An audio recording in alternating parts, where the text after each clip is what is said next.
Hello friends, welcome to Handycam and binoculars. तो आप हमारे साथ द्वारकाधीश की यात्रा पर हैं और अगर आप एक दिन में संपूर्ण द्वारिका, भेंट द्वारिका का दर्शन करना चाहते हैं तो ये वीडियो आपके बहुत काम का हो सकता है। और अंत में पूरी जानकारी हम आपको देंगे, कहाँ ठहरें, कैसे जाएं, सारा चीज़ें।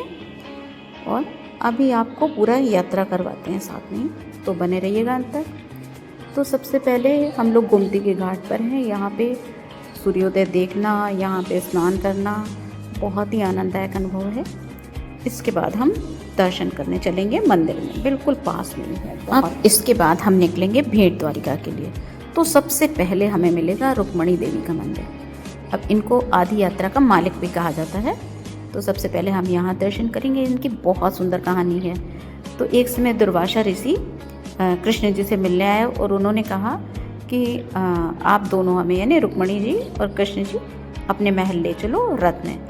अब वो रथ खींचते खींचते रुक्मणी देवी को बहुत प्यास लग गई। तो उन्होंने कृष्ण जी से कहा कि मुझे प्यास लगी है। तो उन्होंने पैर के अंगूठे से दबा करके एक पानी का स्रोत उत्पन्न कर दिया और वो रुक्मणी देवी ने ग्रहण कर लिया। इस पर दुर्वासा ऋषि बहुत गुस्सा हो गए कि बिना उनकी आज्ञा के कैसे उन्होंने जल ग्रहण कर लिया। तो यही वो स्थान है जहाँ पर 12 वर्षों तक रुक्मणी जी को श्री कृष्ण से अलग रहना पड़ा था। हालांकि बाद में दुर्वासा ऋषि ने भी पंचकुई तीर्थ में जाकर के इसके लिए प्रायश्चित स्वरूप तपस्या भी की थी। तो इस कहानी से हम दो चीज़ें सीखते हैं। एक तो बड़ों का सम्मान हमेशा हमें ध्यान रखना चाहिए। दूसरी बात, क्रोध का प्रायश्चित आपको करना ही पड़े। और इस समय हम लोग मौजूद हैं भारत के सबसे लंबे केबल पुल सुदर्शन सेतु पे। बहुत ही शानदार है, लगभग 2.5 किलोमीटर लंबा है। अभी हाल में इसको 2024 में पब्लिक के लिए ओपन किया गया है। इससे पहले तक आप भेंट द्वारिका जाने के लिए नाव वगैरह का सहारा लेते थे, पर अब इसके कारण आप सीधे स्थल से कार, बस, टैक्सी से जा सकते हैं। इस पिक्चर परफेक्ट ब्रिज को देखने के लिए ही भेंट द्वारिका में 2 व्यू पॉइंट बनाए गए हैं। और अब इसके बाद हम लोग चलते हैं, चलिए, मुख्य मंदिर अपने भेंट द्वारिका के। वैसे तो हमने आपको पिछले वीडियो में बताया था समुद्र में डूबी हुई श्री कृष्ण की वास्तविक द्वारिका के बारे में, परंतु माना जाता है यहाँ पर श्री कृष्ण का राजमहल है और यहीं पर उनके परम मित्र सुदामा उनसे मिलने आए थे और साथ में भेंट के लिए चावल लेके आए थे। इसीलिए यहाँ पर चावल का ही भोग श्री कृष्ण जी को लगाया जाता है। और बस यहाँ से बाहर निकलेंगे आप जैसे ही, पास में ही ये सोने की द्वारिका है। जितनी सुंदर बाहर से है उतनी ही अंदर से भी है।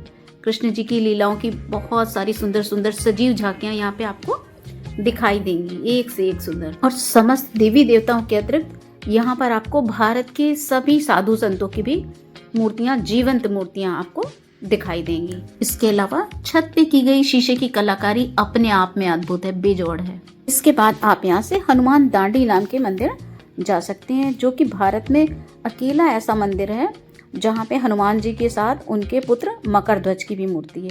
अब हमारा अगला पड़ाव है गोपी तालाब। पौराणिक मान्यताओं के अनुसार जब मथुरा से श्री कृष्ण जी द्वारिका चले आए थे तो व्याकुल होकर के गोपियां उनसे मिलने इसी स्थान पर आखिरी बार उनसे मिली हैं और उनके वियोग के कारण, वापस न जाने के कारण, वो इसी तालाब में समा गईं। और इसीलिए यहाँ की जो पीली मिट्टी है उसको गोपी चंदन कहते हैं। वो अभी भी लोग अपने माथे पे लगाते हैं, प्रसाद की तरह से ले जाते हैं। अब हम आपको जिस मंदिर के दर्शन कराने ले जा रहे हैं वो है हमारे परम पावन 12 ज्योतिर्लिंग में से 8वें स्थान पे नागेश्वर ज्योतिर्लिंग। बहुत ही सुंदर मंदिर है।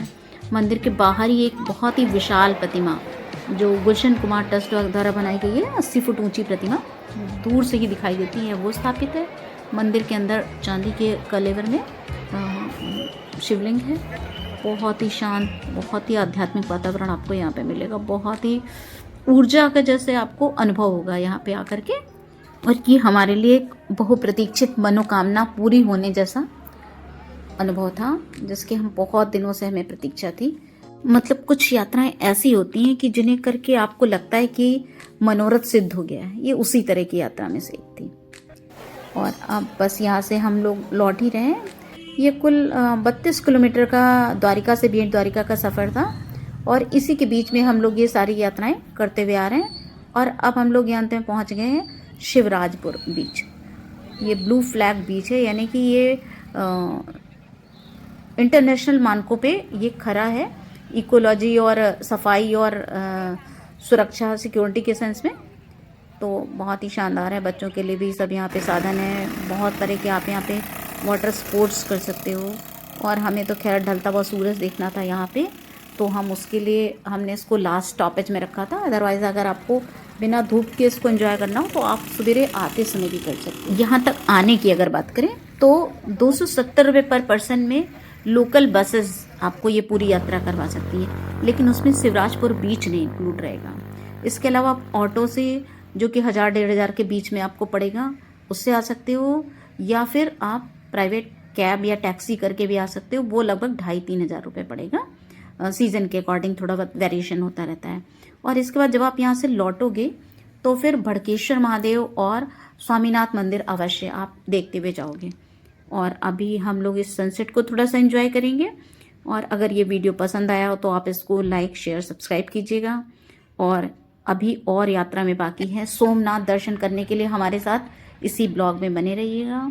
तो मिलते हैं नेक्स्ट वीडियो में सोमनाथ।